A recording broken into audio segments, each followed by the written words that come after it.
normal temp.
Om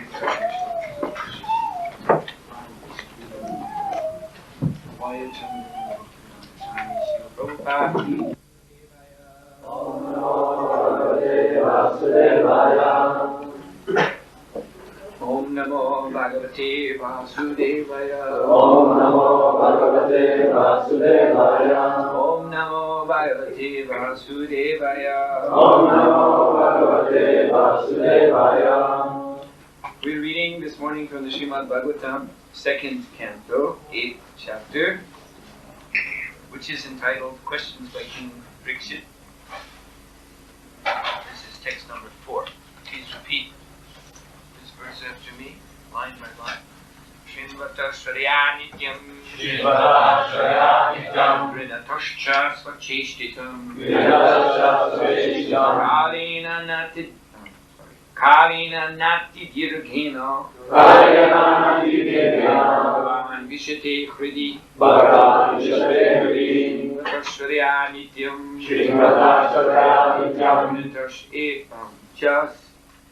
Vrinatascha Svacheshtitam Kalina Nati Dirghena Bhagavan Vishate Hridi Srinvata Shrayanityam Vrinatascha Svacheshtitam Kalina Nati Dirghena Bhagavan Vishate Hridi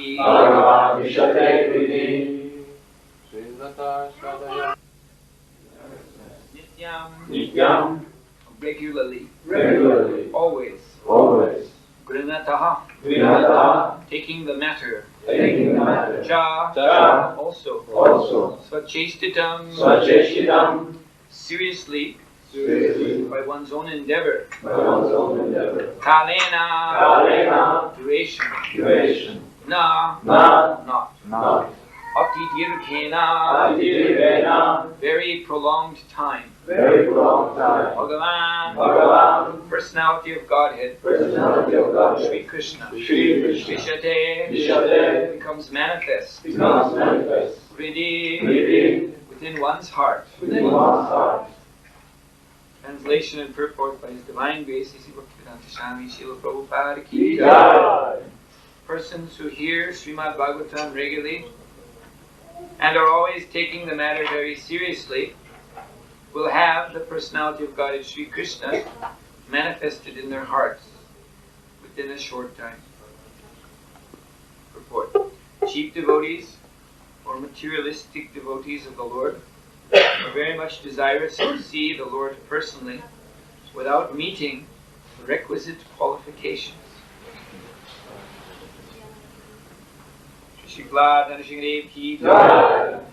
Such third-grade devotees should know well that material attachment and seeing the Lord face to face cannot go together. It is not such a mechanical process that the professional Bhagavatam reciters can do the job on behalf of the third-grade materialistic pseudo-devotee. The professional men are useless in this connection because they are neither self-realized nor interested in the liberation of the audience. They are simply interested in maintaining the material establishment of family attachment and earning some material benefits out of the profession. Maharaj Parikshit had no more than 7 days to live, but for others, Maharaj Parikshit personally recommends that one hears Srimad Bhagavatam regularly, nityam, always by one's own effort, and with serious devotion also. That will help one to see the Lord Sri Krishna manifested in one's heart within no time. The pseudo-devotee, however, is very anxious to see the Lord according to his whims, not make any serious effort to hear Srimad Bhagavatam regularly and without detachment from material benefit. That is not the way recommended by an authority like Maharaj Parikshit, who heard and benefited by hearing Srimad Bhagavatam. Srinvata Shraya Nityam Vinatash Cha Svacheshtitam Kalina Nati Dirghena Bhagavan Vishate Hridi. Persons who hear Srimad Bhagavatam regularly and are always taking matter very seriously will have the personality of Godhead, Sri Krishna, manifested in their hearts within a short time. Mukam karoti vachalam bhangam lagayate girim yathipil kammate Sri Guru Ninatarvam. So the Srimad Bhagavatam, as explained by Maharaj Parikshit later, the 10th canto, is meant for Nibritta Tarshaya. It's meant for this kind of audience. Nibritta Tarshaya, Upagiyamana. Upagiyamana means the chanting of the glories of the Lord, as we do when we read the Srimad Bhagavatam. So this Upagiyaman, this glorifying of Krishna, is meant for persons who are Nibritta Tarshaya.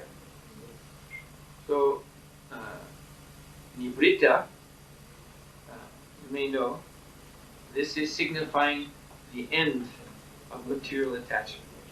The opposite of this is pavriti. There are actually in Vedic culture two margas, two paths. The pavriti and nibriti. So the pavriti marga is a path of regulated sense indulgence. Generally this corresponds, Prabhupada said this, in general it corresponds to Grihastha ashram. Also in Varna ashram dharma, the whole Varna ashram dharma system can be called pavriti marga. And there are special religious processes, ceremonies and so forth, which are pavriti, which means they are meant for those who are interested in expanding their sense enjoyment, material attachments, their involvement in this material world. So, now this is not to be derided as long as it is the Vedic marga. Of course, Prabhupada did say pavriti means animalism, pavriti alone, basically animalism. But there is a marga that regulates this. And so, those on the pavriti marga, they can be included in human life. And the point of this pavriti marga is to bring one to nibriti. Nibriti means the opposite. Pavriti means expanding the senses into the material world. Nibriti means withdrawing. So nibriti, renunciation, tarshaya. Nibriti tarshaya upagiyamana. So tarshaya is a form of the word trishna. Trishna means thirst. So the word trishna is very often used in connection with material desire, being represented by thirst. When one is thirsty, when the throat is parched, then one is impelled by this thirst to quench the dry feeling in the mouth and the throat. It goes looking for water. If one is in the desert, then it becomes very desperate. There's no water. This thirst can drive one mad. And so, Krishna, thirst, represents... Oh, our Sanskrit scholar is here. Should we confirm what I'm saying? So, Krishna is used in this symbolic way to symbolize the urges of all the senses. So, the hearing and chanting, appreciation of Srimad Bhagavatam is reserved for that class of man that is Nivriti Trishna, or Nivriti Tarshaya, who have given up the urges of the senses. So how many here are Nivriti Tarshaya? Show your hand. Oh, you are.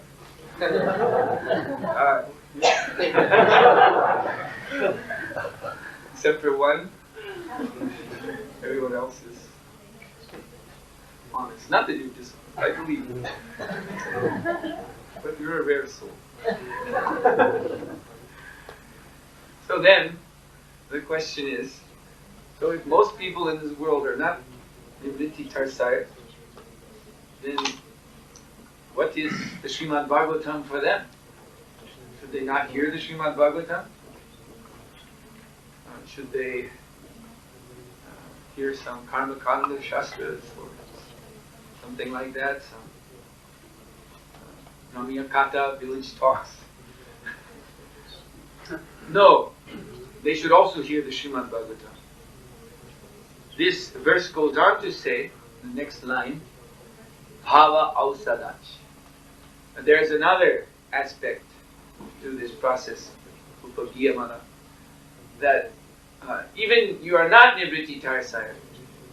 If you hear, then it acts as medicine.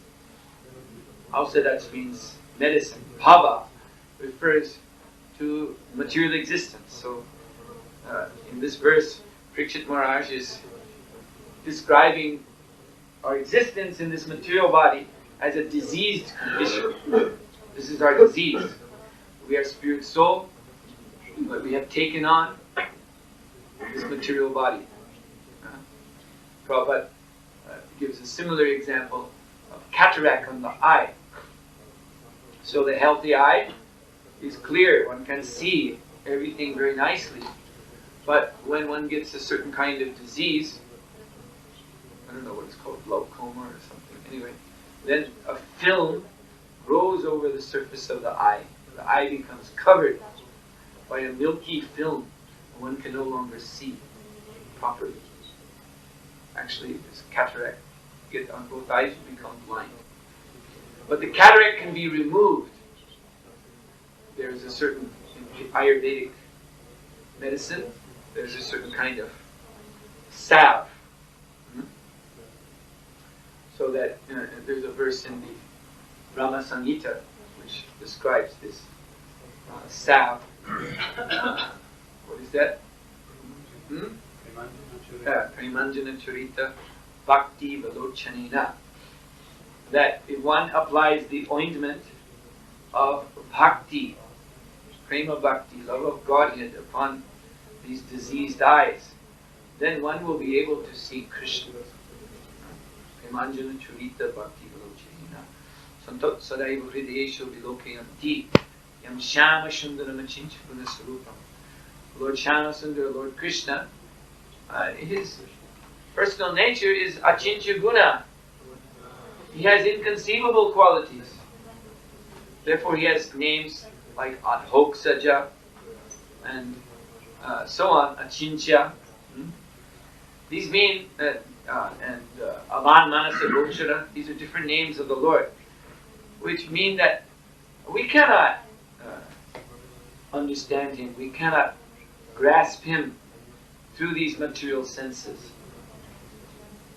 When the soul is dressed in this material body, then his power, his ability, his vision to see Krishna has become blocked. But the medicine of hearing the Srimad Bhagavatam, Bhava Ausadach, cures that disease. It cures material existence altogether. Bhava Ausadach.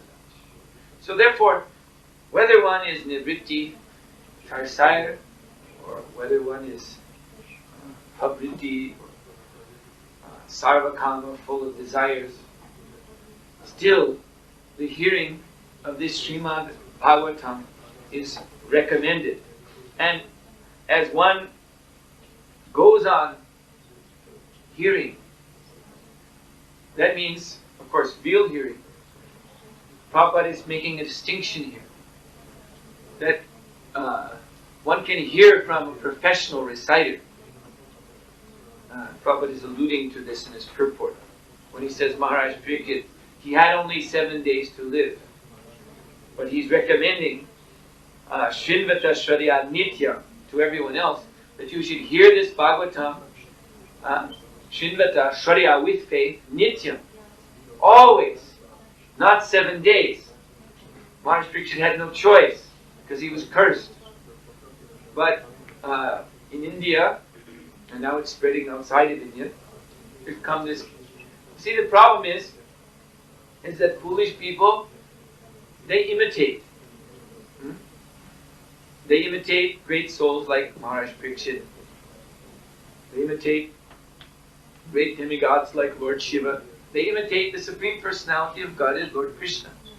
And they take this imitation to be spiritual life. So there's this fashion now called Bhagavat Saptaha. So a professional reciter, whom, as Prabhupada says, he is not self-realized, nor does he have any power to liberate his audience. Why is that? Because he's not Nivritti-Tarsai. He's diseased. So, such diseased fellows, they may learn all 18,000 slokas of the Bhagavatam. And they can sit down at any time and start reciting. And Prabhupada says invariably, they will focus on the 10th canto, those chapters which deal with the Lord's intimate lila with the gopis. So their mode of recitation and also the mode of hearing of these people who come only for 7 days, that mode is contaminated. They're taking the transcendental subject of the Srimad Bhagavatam, Bhagavad Katha, to be material sense gratification. So that is like taking medicine and diluting it or mixing it with other medicines other substances according to one's own whims.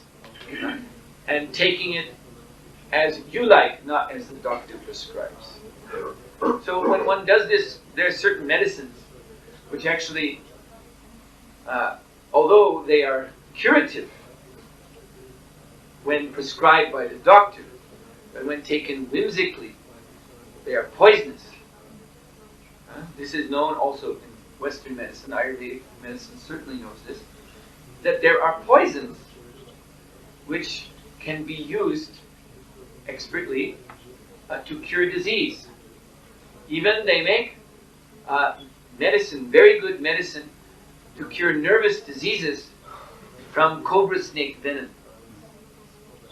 I once saw live a man who was expert in handling snakes. He was a professional. And he had a big collection of the most poisonous snakes in the world. The mamba, and the crate, and also the king cobra. So, in India sometimes you may see these ordinary cobras, which are maybe this long. They're also very, very poisonous. But there is one kind of cobra called king cobra, which eats those kinds of cobras. King cobra. And everyone knows the python. Python is a very big snake. But king cobra gets that big. There have been reports of king cobras, something like 8 meters long. So the python is simply a big snake. If it bites you, it doesn't really harm you. It has to wrap itself around and squeeze you. But the king cobra doesn't have to wrap itself around to kill you. It just bites you once. It's called, in some countries, a two-step snake. You can take 2 steps. It is so powerful. It has such powerful deadly poison.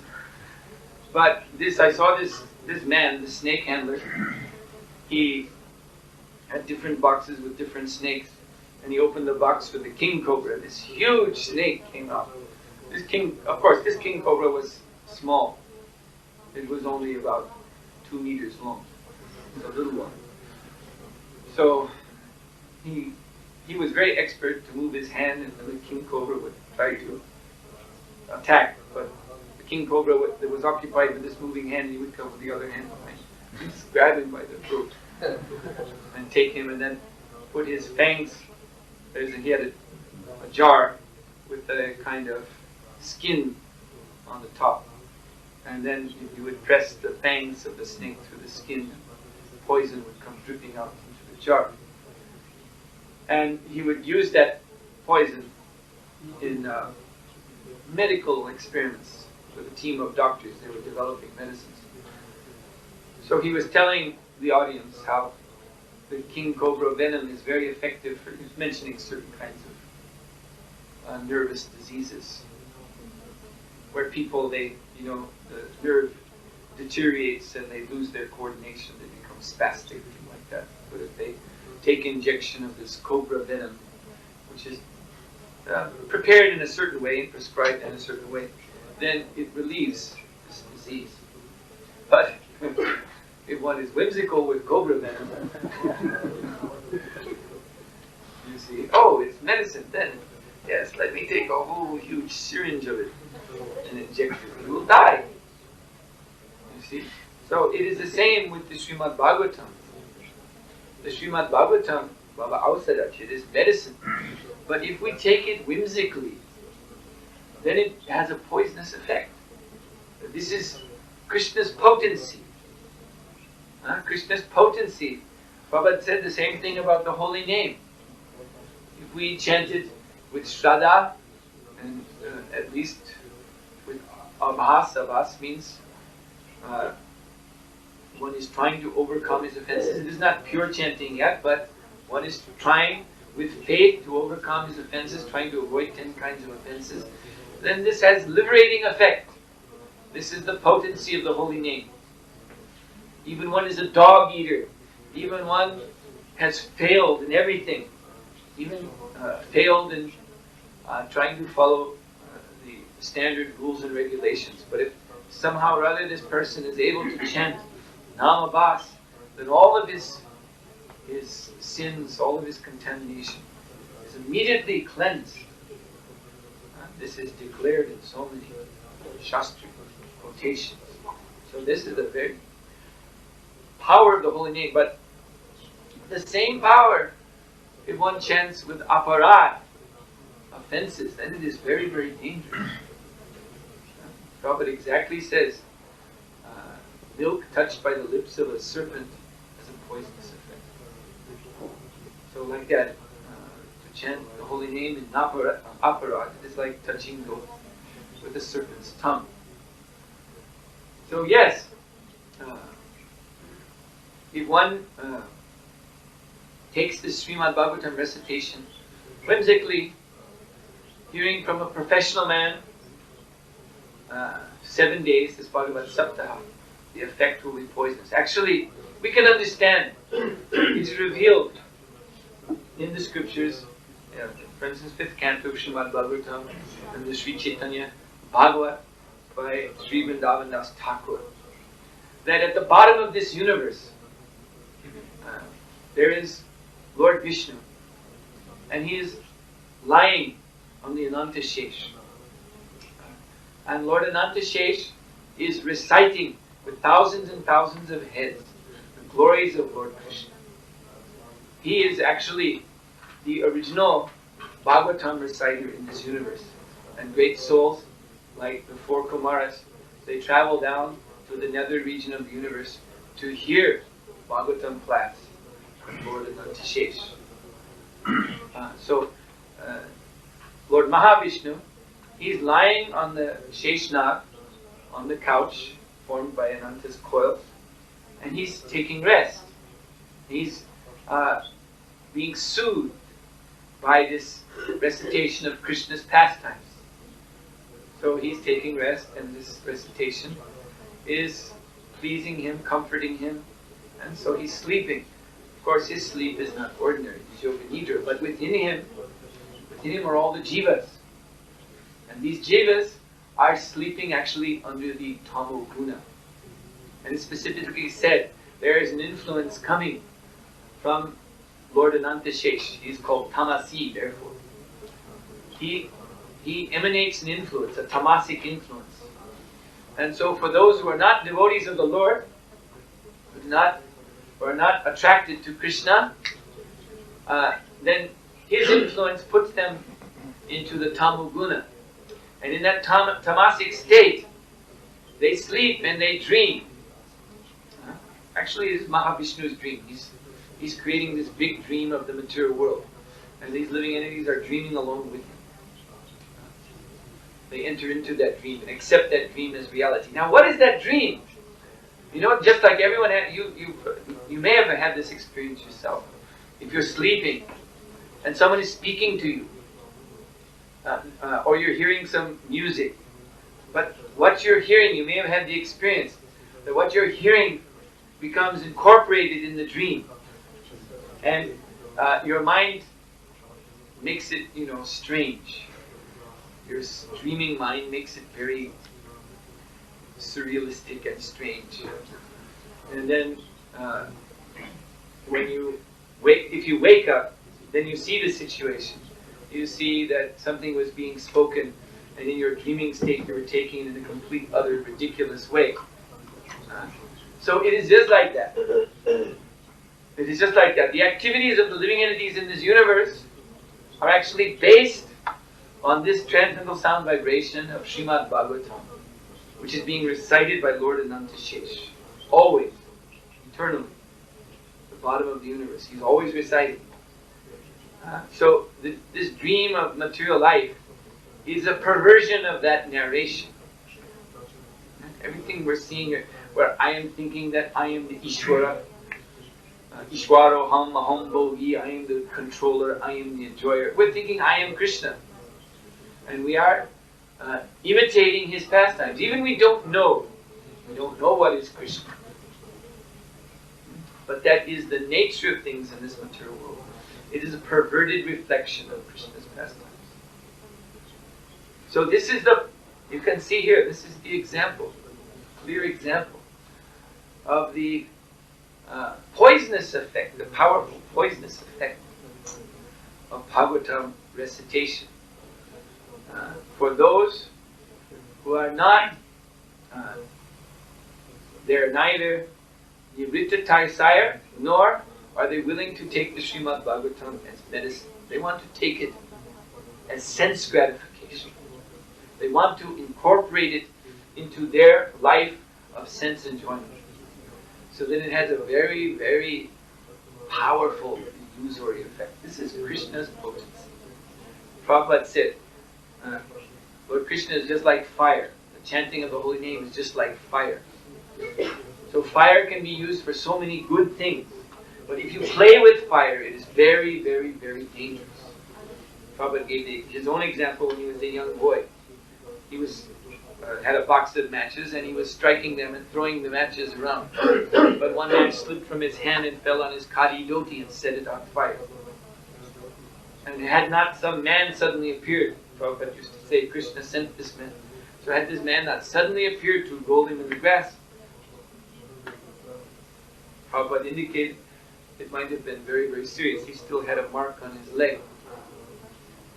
So Prabhupada used to say, used to give this story to illustrate how we should not play with fire, we should not play with this transcendental vibration of Lord Krishna's glories. Yes.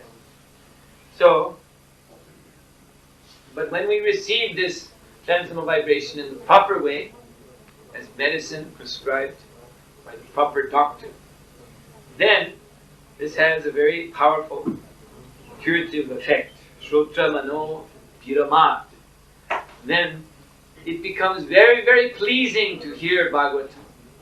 Not in the sense of sense gratification, but in the sense of the higher taste of spiritual life, Krishna consciousness. What happens is, Ka Uttama Shloka Gunanubhadat. Then the heart becomes flooded with the glories of Lord Uttama Shloka. Because this is the name of Krishna, Uttama Shloka, which means that he is that very transcendental vibration. Uttama Shloka means the highest shlokas, the highest verses, the supreme verses of transcendental knowledge are these verses in Srimad Bhagavatam. And they transmit the glories, Nanuvada, they transmit the Vaikuntha qualities, the qualities of Krishna himself. And this becomes manifest in the heart of the bona fide hearer, of the bona fide reciter of Srimad Bhagavatam. Of course, there are those who are determined by their nature. They're determined to avoid this recitation. They will not come. And if somehow they happen to come in contact with this transcendental vibration, they will close their ears to it. will have no effect. So who are these people? They're called Pashugna. Puman Yovirajeta Pashugna. So this word Pashugna has two meanings. The word Pashu can be taken to mean animal. So an animal killer. One who gets pleasure, gets satisfaction from killing animals.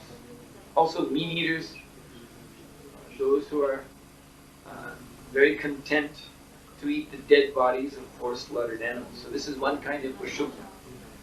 He cannot develop attraction for hearing about Krishna. Another kind of Pashugna is the killer of the soul. Pashu can mean soul.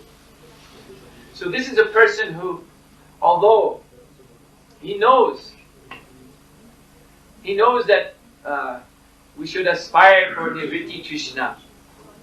Maybe we are not, but we should take the medicine and become Nivritti Krishna. Give up all material desires. He's heard this, but he doesn't care. Doesn't care. He goes on with sinful activities. Manusha Janama Paya Radha Krishna Navajya Janya Bisha Kainu. So Narottam Das Thakur is praying in one song, Janya Shunya Bisha Kainu, that although I have achieved this human form of life, this human form of life is meant for self and God realization. No, I have not shown any interest in that mission of human life. Radha Krishna Nabhajya. I neglected willingly to worship Radha and Krishna. Whenever there was opportunity, I avoided. I turned away. And what did I do instead? Janya Shunya Visha Kainu. I willingly drank poison. So Prabhupada said, this is a madman. This is a mad person. Someone who takes a bottle, it says very clearly, poison. There's the skull and crossbones. And he opens and glug, glug, glug, glug, drinks. We call him a madman. Yeah, so this is Pashugna, killer of his own soul. So such persons cannot enter into the transcendental nectar of Srimad Bhagavatam. Now this Bhagavatam, as Krishna says in Bhagavad Gita, Indriyani Mano Buddhir Asya Dishtanam Uchate. So this Asya, what is? There is something, Asya, something which is hidden, which is secreted in Indriyani, the senses, Mano, mind, and the Buddhi, the intelligence. What is hiding there? It is lust. Lust is hiding there. Now, if we take up the proper mode of life for the human being prescribed in the Vedic scriptures, if we live according to Varna Ashram Dharma, follow the standard rules and regulations, then by that, the lust, it retreats from the senses because the senses are regulated, they're engaged in regulated activities under the Shastra. And also for the most part, it retreats from the mind. But you see, mere activities alone, it does not correct the intelligence. So the lust, this is where lust, into the labyrinth of the intelligence, the lust retreats and hides there in the dark corridors. So it is therefore not enough simply to accept regulated activities, activities as prescribed in the scriptures, perform one's duty. It is not enough because the intelligence is still harboring lust. And lust is waiting there, looking for the chance to strike. When one is a little bit inattentive, then the lust will uncoil itself from the intelligence and strike in the mind and strike in the senses and bring us down. So this is why the hearing of Srimad Bhagavatam is so important. This is medicine which is specifically meant to enter into the buddhi. It is a torchlight of knowledge, and this lust, this demon of lust, cannot live in that light of the Srimad Bhagavatam. So, actually, all success in spiritual life is to be found in developing a sincere attachment to hearing, to investigating this great literature of Srimad Bhagavatam. Everyone should consider this very, very carefully.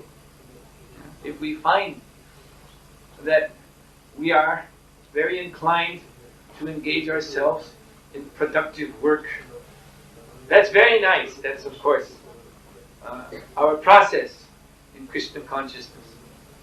But if this is the limit of our interest, just to work hard and pro forma follow sadhana bhakti, but we don't find an interest in the Srimad Bhagavatam that compels us to study this great literature, to investigate its message, to go into the details, to make connections, to understand, then you should know that the labyrinth of the buddhi is dark and is dangerous. It is harboring a demon of lust. He is definitely there. Don't think that because of your activities that you frighten him off. No, he's there.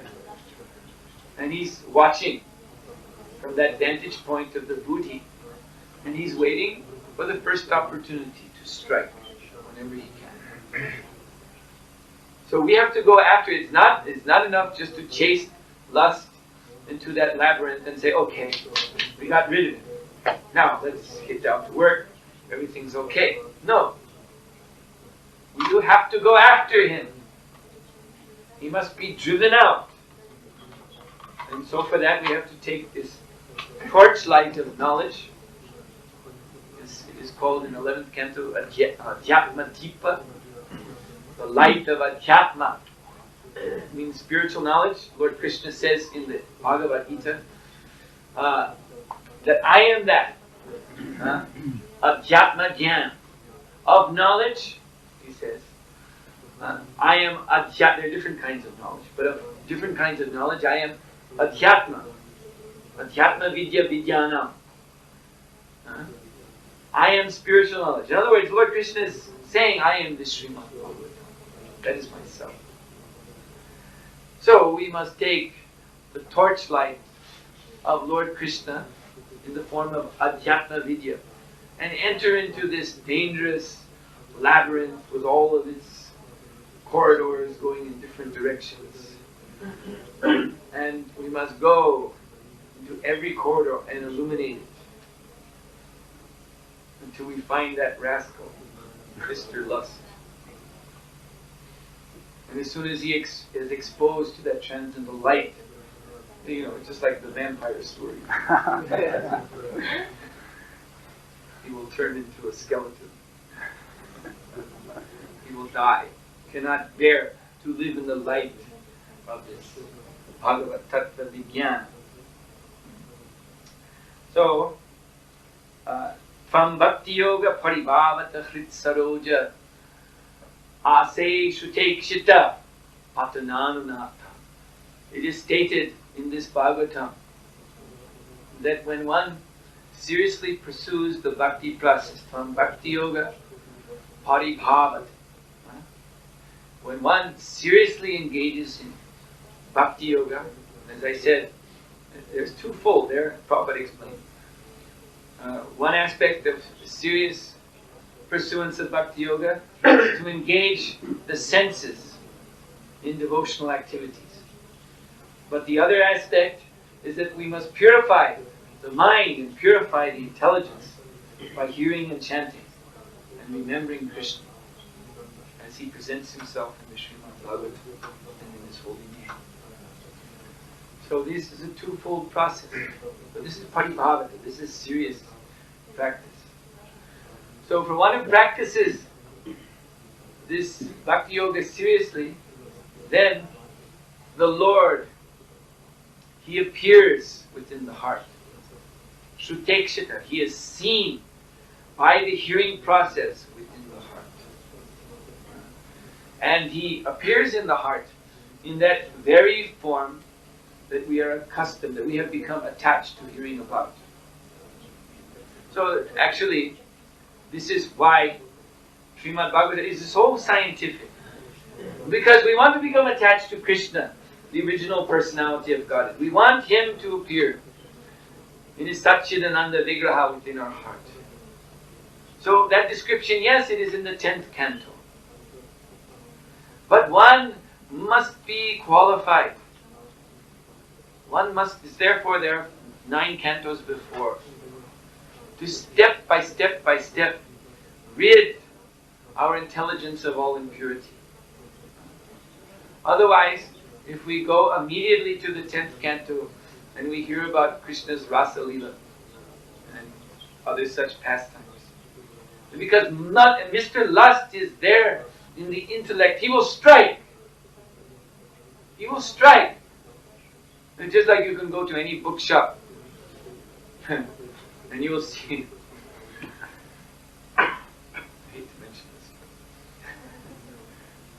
you will see there is a section for the young men, lusty young men, all kinds of dirty magazines, and, sexy stories, sexy paperback books. And also there's a section for the young girls. This is the romance stories. It's more, sugary. But it's the same stuff. Same dirty stuff. So you see in these bookshops, people are swarming buying these titles, describing the lusty affairs of young boys and young girls. And those romance novels on the cover, there's always some picture, some very ideal looking man with muscles and black hair.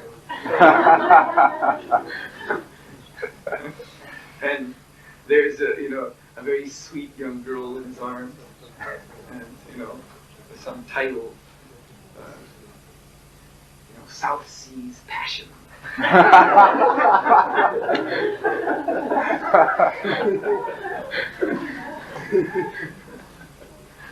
So, in this material world, everybody, their intelligence becomes entangled in these kinds of descriptions.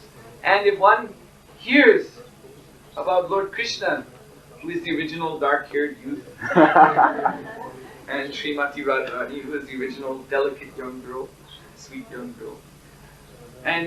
But if one's intelligence is contaminated by such kinds of conceptions, then the whole narration will be spoiled. It becomes aparad, it becomes poison. It becomes poison, not medicine. So, therefore, yes, this is medicine, but please, it must be taken according to the proper prescription. And here, in today's verse, we are learning that prescription, that one should hear Srimad Bhagavatam regularly, not just 7 days, but regularly, and always take the matter very seriously. That means to develop an attachment to this hearing.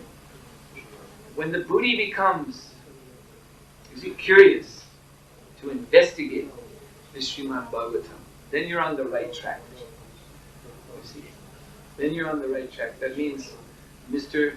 Lust, he's already packing his bags. Because the buddhi is probing into, wants to know. We want to know. What is this Srimad Bhagavatam about? But when we are not interested, when it is just a chore Or, a good 45 minutes to catch up on some lost sleep. If that is our connection to Srimad Bhagavatam, then we should know that Mr. Luss has made a very comfortable apartment in our intelligence. He's there, he's very secure. He's like one of those drug dealers in New York. They get an apartment in some old building. It's an old, rotten building. But that apartment where he lives is completely first class. And it has all kinds of locks on the door. The door is solid steel and all kinds of locks. And people, it's like a 4th floor apartment. And people come down below when they hold up their money, and he looks out the window. And he lowers a bucket. People put the money in the bucket, and then he raises it up, and then he puts the drugs in the bucket and lowers it down. They make this arrangement so that if the police come, they have to run up 4 floors and break through this heavy door. And he has plenty of time to flush everything down the toilet. And when the police come in, he's clean. They search for drugs, they can't find him. That's why they do it. So these drug dealers, they feel themselves very, very secure in such an arrangement. So if we have no interest in the Srimad Bhagavatam, no inclination to investigate, then you should know you have a New York drug dealer living in your booty, your intelligence, and he's feeling very secure. He's feeling, there's no problem here. What can they do? Because it's a fact, the police, they give up. What's the use of making a big action, running up 4 flights of stairs, and with a big battering ram or acetylene torch, break through this door, when we get there, there'll be no drugs. So it's useless. So they give up. So one who has no interest in Srimad Bhagavatam, it is like that. We've given up. We've given up. So don't give up. It is guaranteed that this will have medicinal effect, but you have to take it as prescribed. Shrindvatasya nityam grinitascha svachaistitam kalena nati dirgena bhagavan vishate hridi.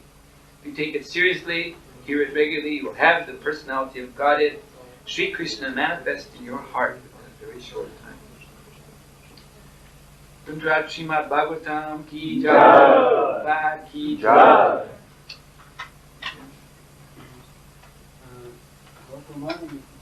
Canto, he states that without everything the devotional service, our going back to God becomes a life of pain. So Prabhupada also said that to follow this process, the rest of the life will soon be enough to go to this worship. So, what is the hope of us who are very neophyte and have very limited sadhana to experience the higher status of bhakti in this lifetime? Yes.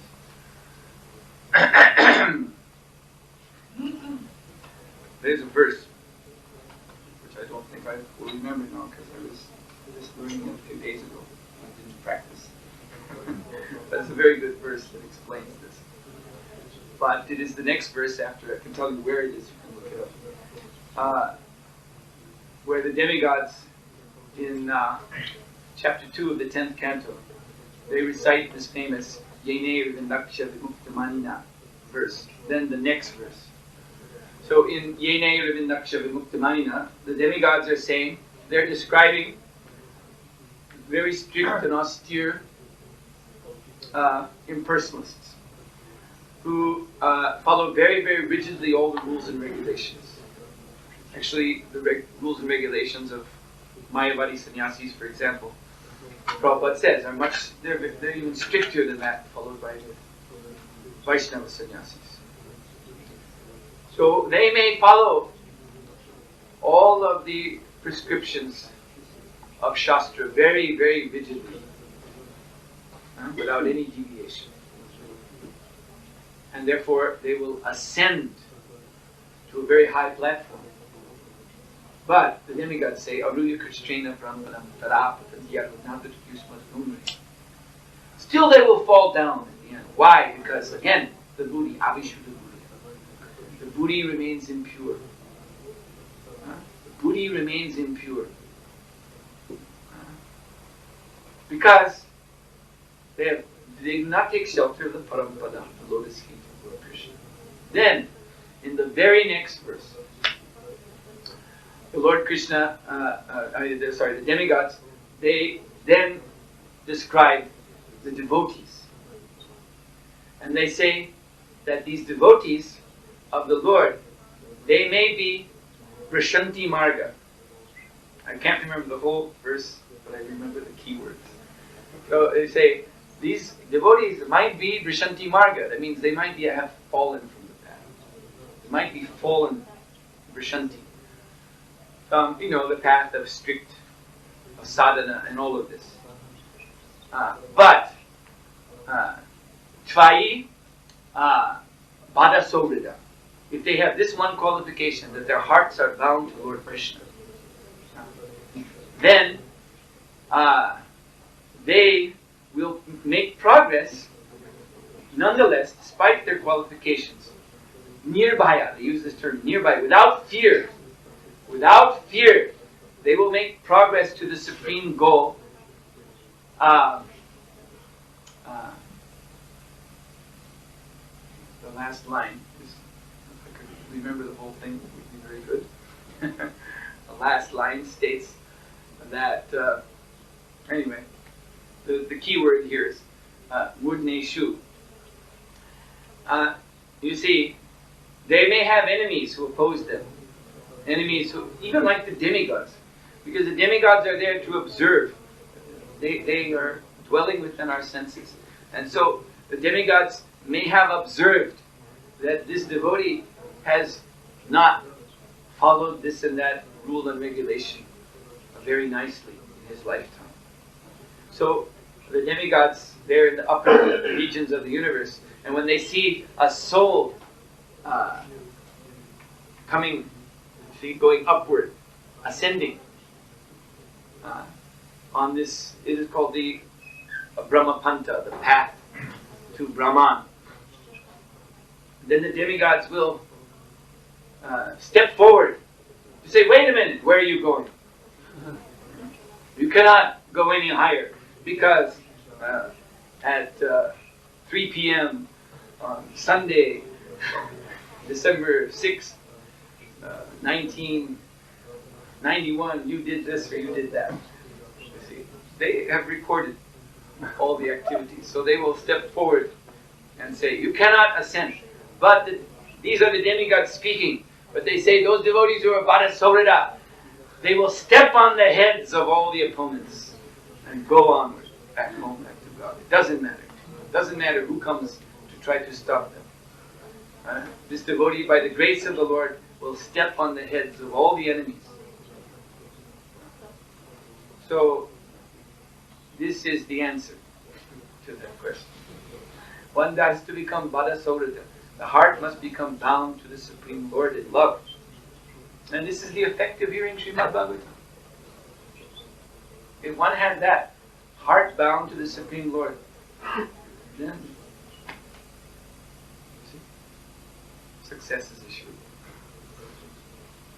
Also, another way to understand this, crossing over the head of the enemy, is that, just like in this Krishna consciousness movement, the devotees, they may be, as you say, very simple or very weak or whatever, but if we accept this mission to oppose the enemies of bhakti, the demons, the asuras, the materialists, these representatives of Kali Yuga, who are propagating the most hellish and degraded kind of philosophy and accompanying activities throughout the whole world, corrupting the innocent population. So there are thousands upon thousands and thousands of such asuras, and they are so powerful.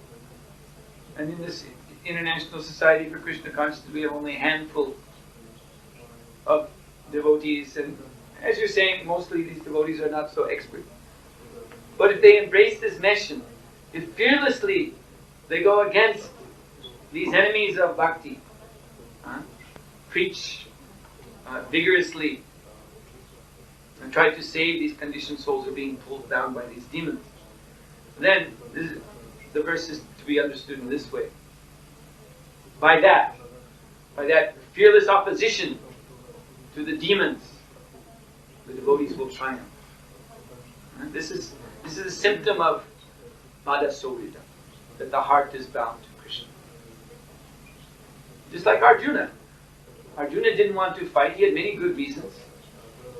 Many good reasons from Pratyaksha and Hanuman, from the point of view of what is visible to the senses, and from the point of view of mind speculations. He had excellent reasons to give up the fight. But he could not. He could not. He had to fight. And why? What was the ultimate reason? The ultimate reason you find in the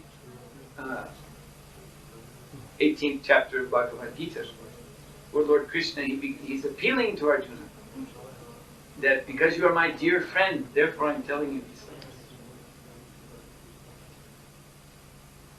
So Arjuna, he agreed to the fight because of his tie of love to Lord Krishna. Therefore he was victorious.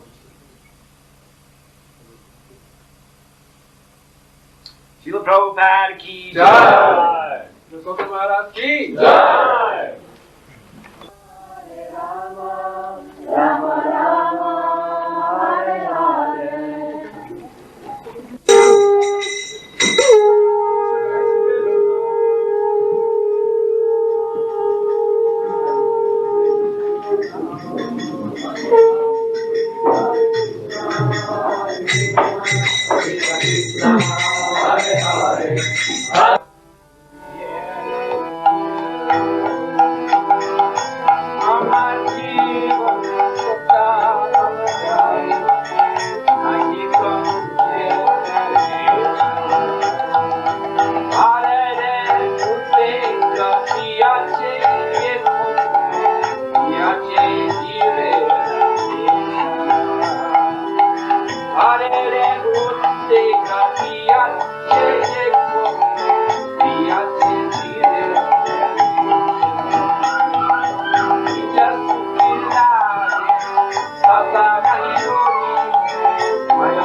Maturanam ki,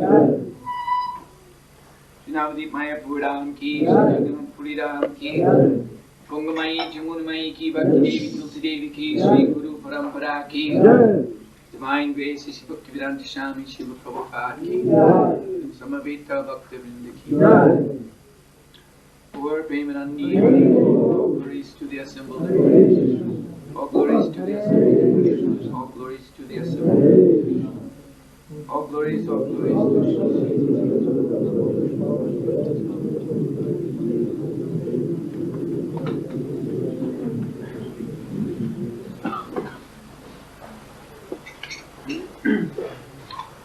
Before we start, read this report.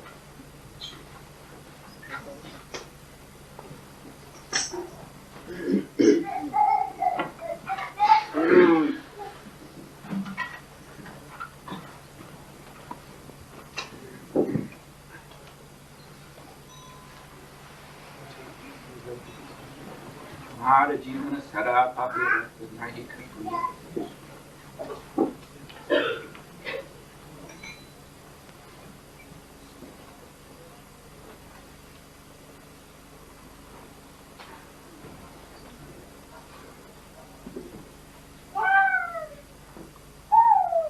This is song sung by Bhaktivinoda Thakur.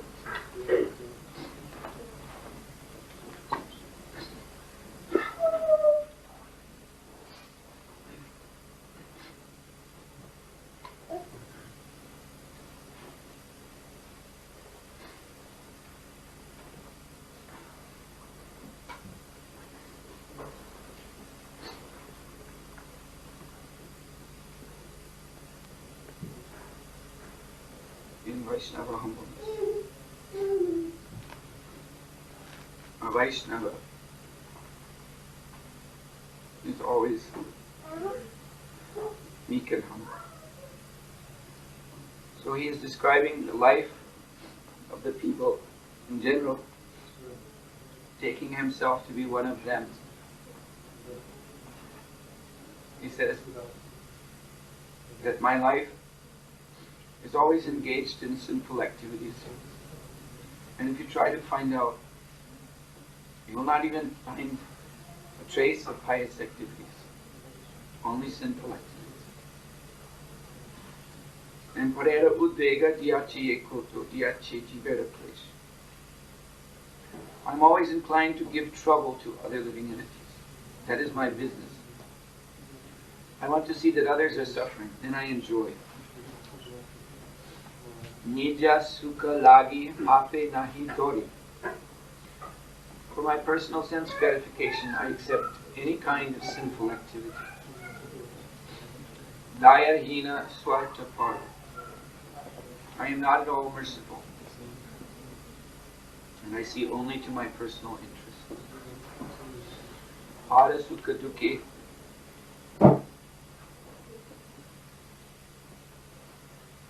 Sada mityabhasi. As such, when others are suffering, I become very happy, and I am always speaking lies. Even for ordinary things, I am accustomed to speaking lies. Paradukha sukha koro. And if someone is suffering, that is very pleasant to me. Ashesha kumana hride maji mor.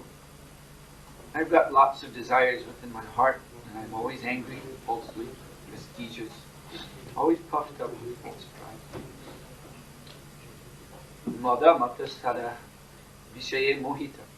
I am captivated by subject matters of sense gratification, and I am almost crazy. Hingsagarda vibhushan. My ornaments are enviousness and false pride. Nidrilasya hatta sukharya virat. I am conquered by sleep and laziness, and I am always averse to pious activities. Karya udyogi ani. And I am very enthusiastic to perform impious activities. Pratishta lagya satya achara. I always cheat others for my prestige. Lobha hatta sadhakami. I am conquered by greediness, always lusty. Eheno durjana surjana varchita. I am so fallen, and I have no association with devotees. Aparari nirantara. I am an offender always. Shubha karya shunya. In my life, there is not a bit of auspicious activity. Sadanartha manaha. And my mind is always attracted by something mischievous. Nana duke jara jar. Therefore, at the fag end of my life, I am almost invalid by all such sufferings. Vardhatke ekana upai vihina. Now in my old age, I have no alternative.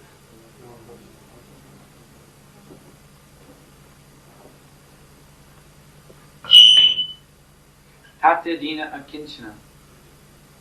Therefore, by force, I have now become very humble and meek. Vakati vinod prabhuda charane kore dukkha nivedana. Thus, Bhaktivinoda Thakur is offering his sad statement of his life's activities at the lotus feet of the Supreme Lord.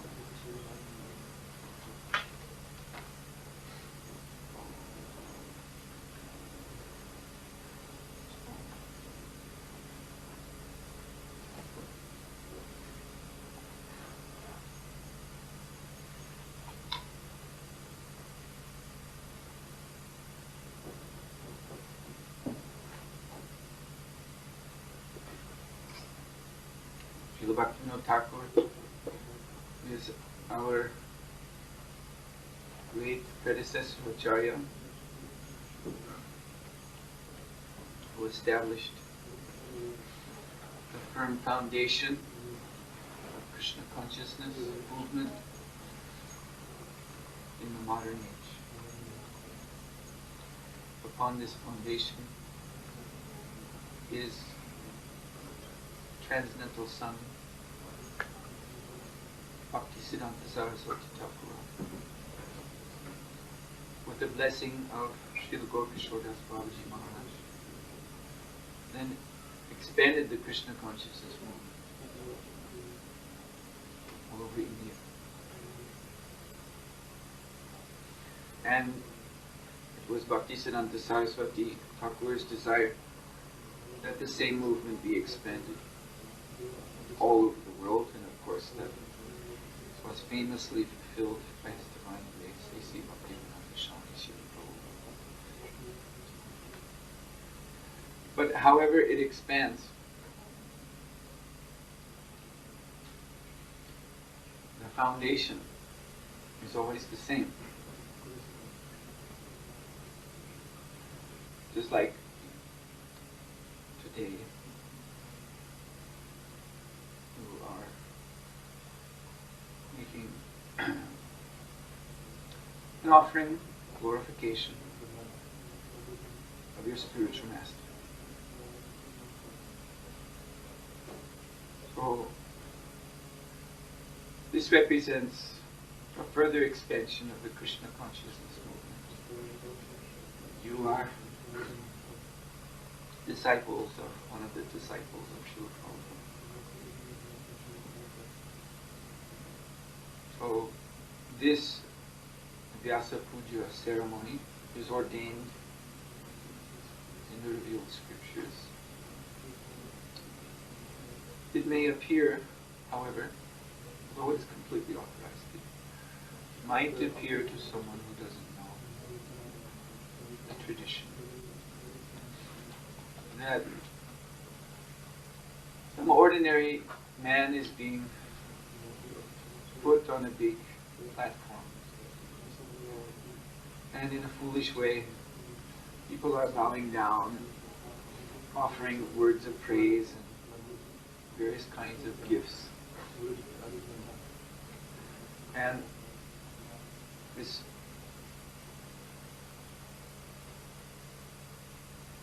person on the high seat must think himself to be very important. He must enjoy very much to have such attention and so many followers, giving so many things.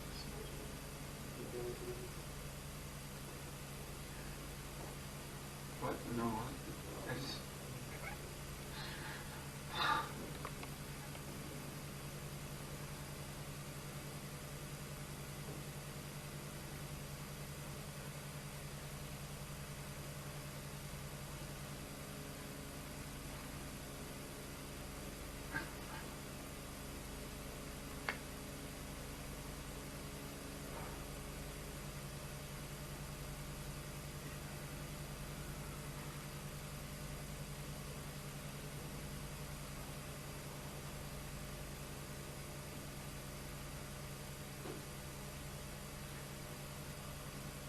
That is not the truth.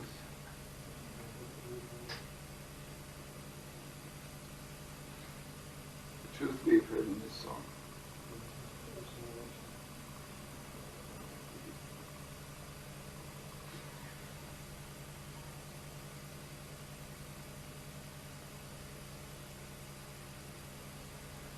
Prabhupada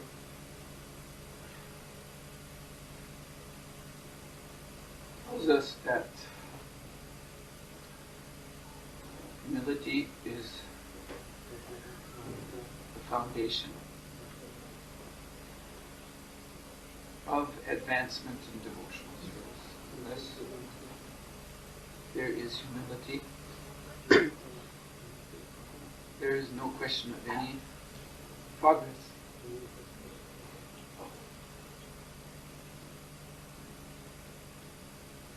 If there is what is called pratishta, or pride in a devotee,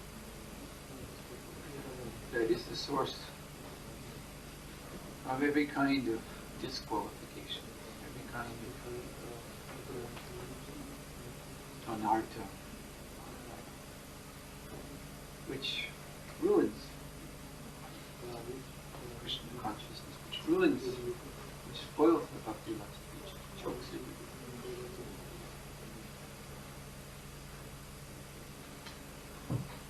So,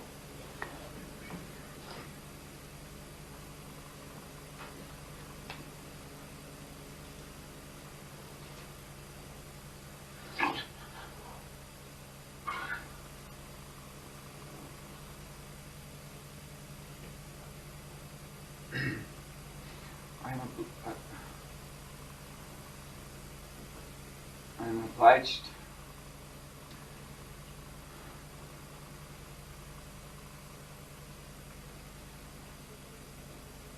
by I'm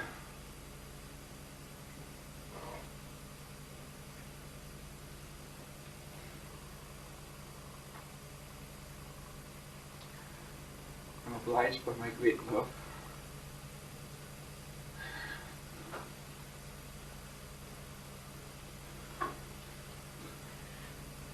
for each one of you.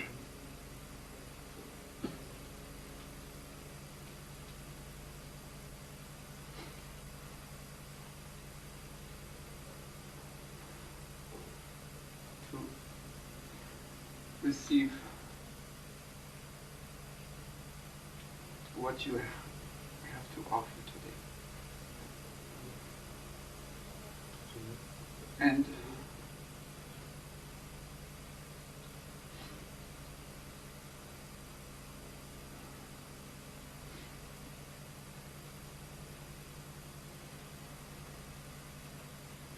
in that love,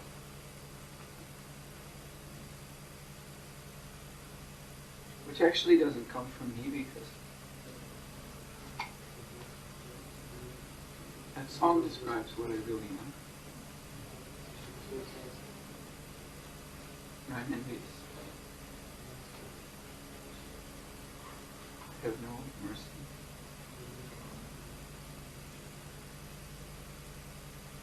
But like I mentioned this morning,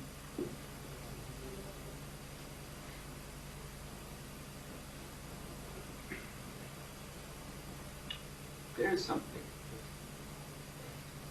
that's so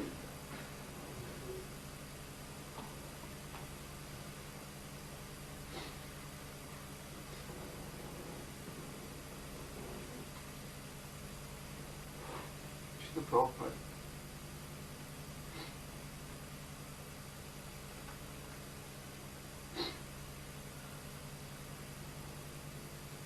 and he's found me very strong.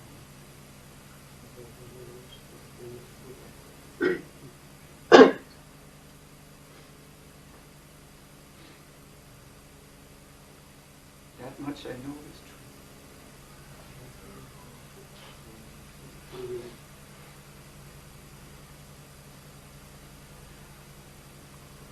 Because I'm so unqualified,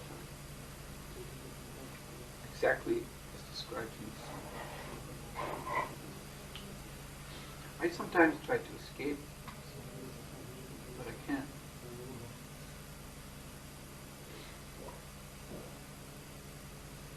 So, Bhadasaurita, I'm bound up. I don't even say that it's my credit.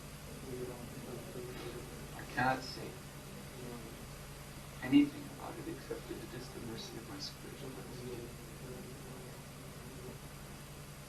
But in that sense, I mean, that's actually the only reason why I can sit here. Because of that. And because I'm bound by His love, therefore, as I said, there is this love for each and every one of you. It's there. I feel it. It's put there by divine arrangement, transcendental arrangement. So, I consider myself only the instrument.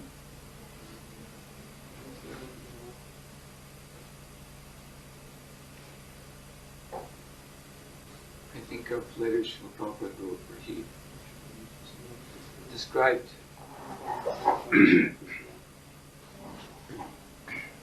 quite clearly the situation I feel that I've been placed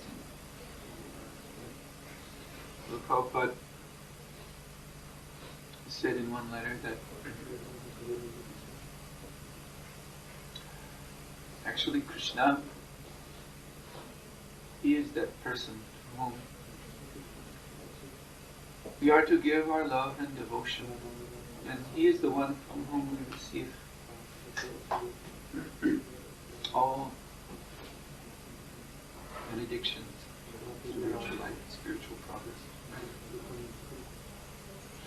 And Prabhupada said, and I am here just to give indication, just to point the way, to give you some guidance.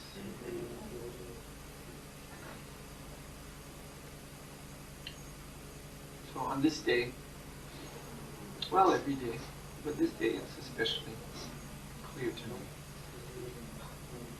This is my position. Again, not by my credit.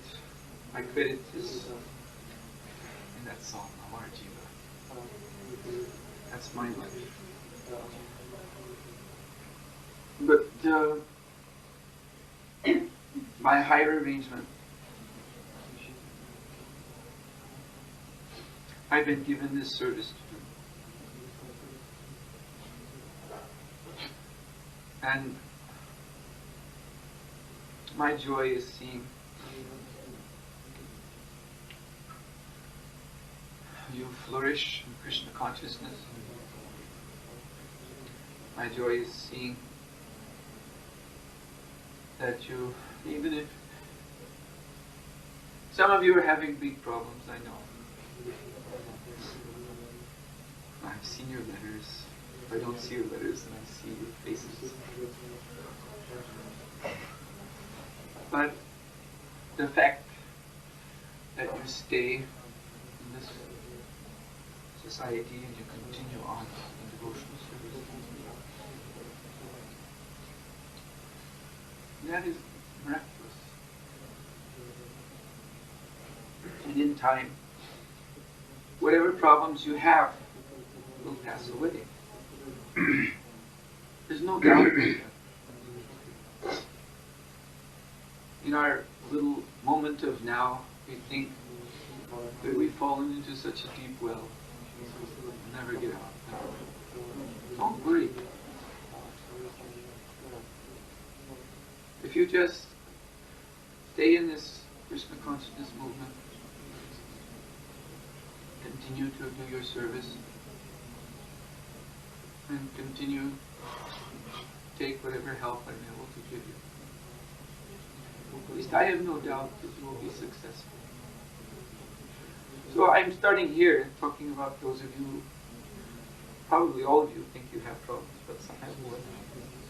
If I start from the lowest end, I start from those who really find themselves under the most.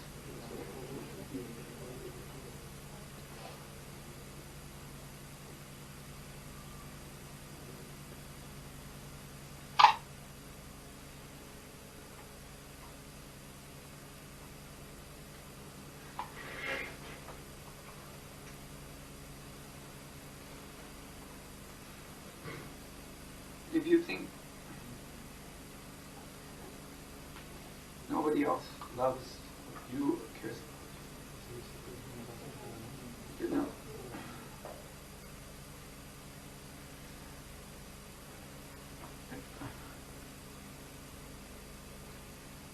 you know that at least I do.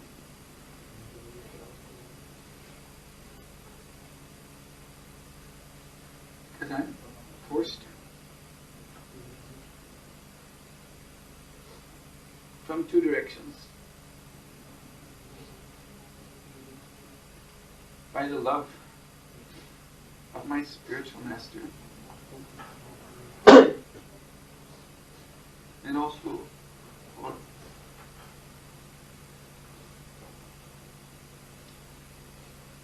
my love for all devotees.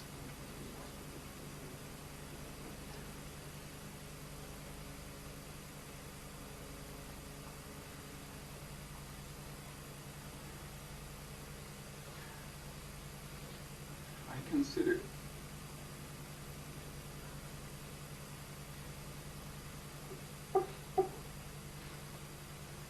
the seemingly least important one of you here be much greater devotee.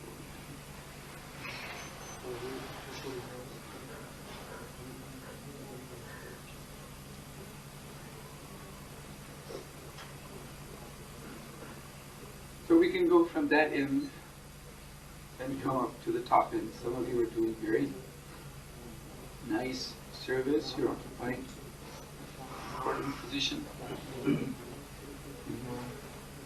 the temple. I receive letters from the devotees who work with you, praising. So of course that's very satisfying. But again, it's the same miracle. If I look at low end to the top, to me it's all the same. Wonderful manifestation of the mercy of Krishna and the Vaishnavas, my spiritual master Srila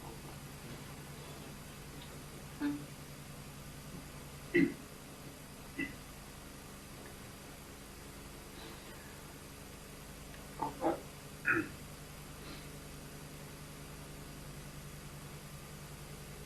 is forcing me to play this role.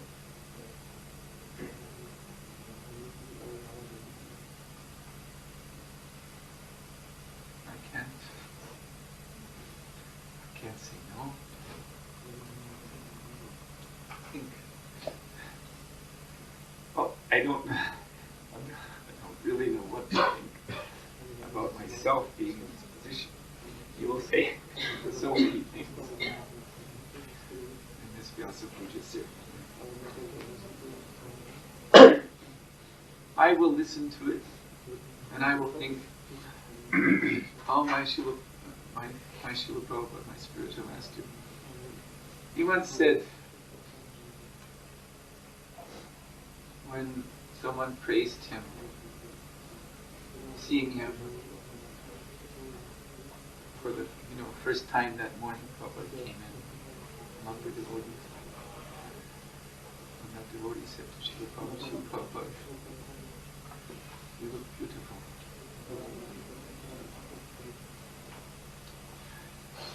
Prabhupada said, you're seeing beautifully. So that's what I will be thinking when I hear all these words of praise. This will simply convince me that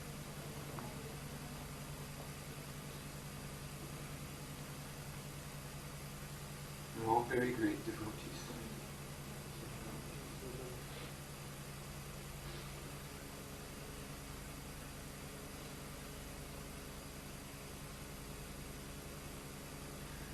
Because that's the quality of the Vaishnava.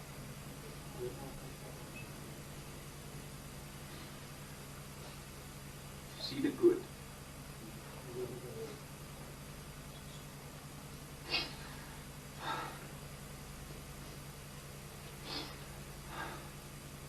Most of all.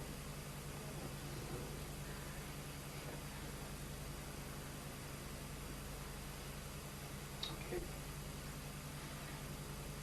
That's all I have to say. Hare Krishna. Well, now it's your turn.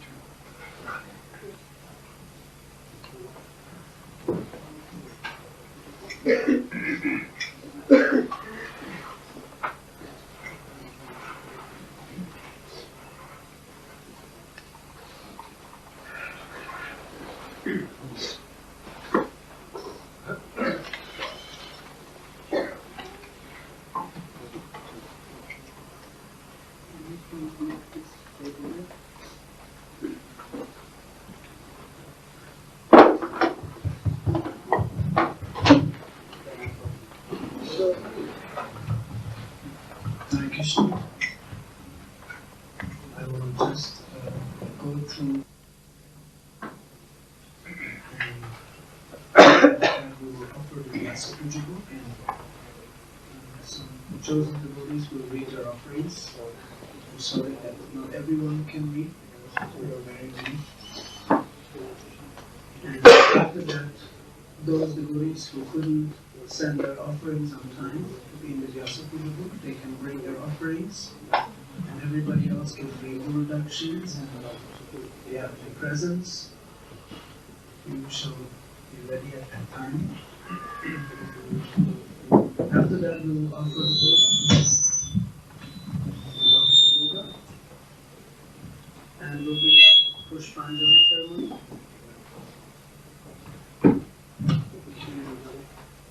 After that, we will have a Guru Puja and the cake will be served. So I request those devotees who were responsible for the Abhishek ceremony to bring all the preparations here now. Chit-Shakti Prabhu and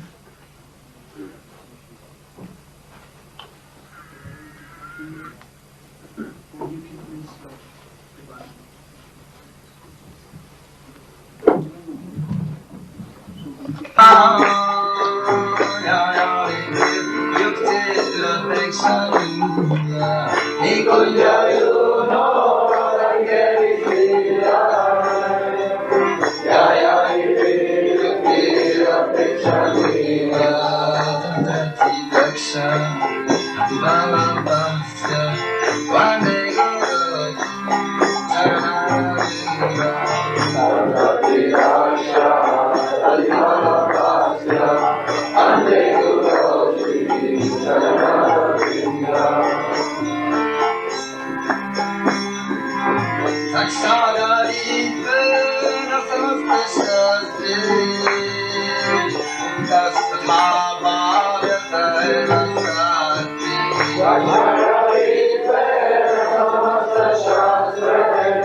Shakti